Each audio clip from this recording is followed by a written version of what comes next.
وأنذر الناس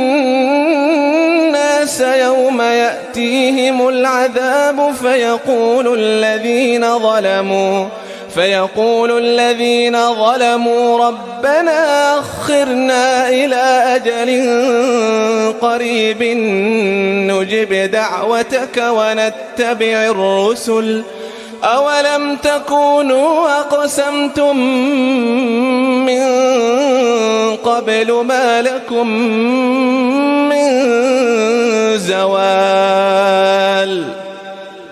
وسكنتم في مساكن الذين ظلموا أنفسهم وتبين لكم كيف فعلنا بهم وضربنا لكم الأمثال وقد مكروا مكرهم وعند الله مكرهم وإن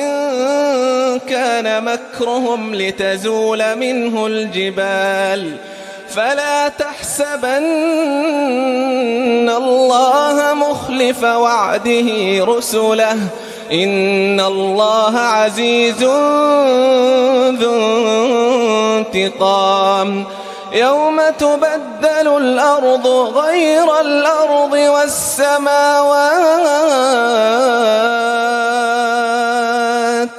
وبرزوا لله الواحد القهار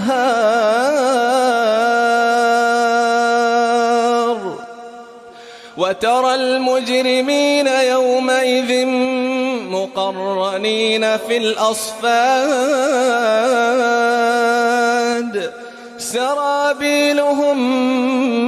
من قطران وتغشى وجوههم النار ليجزي الله كل نفس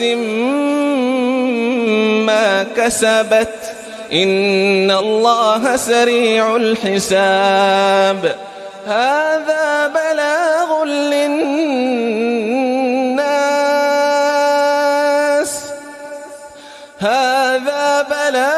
للناس ولينذروا به وليعلموا أنما هو إله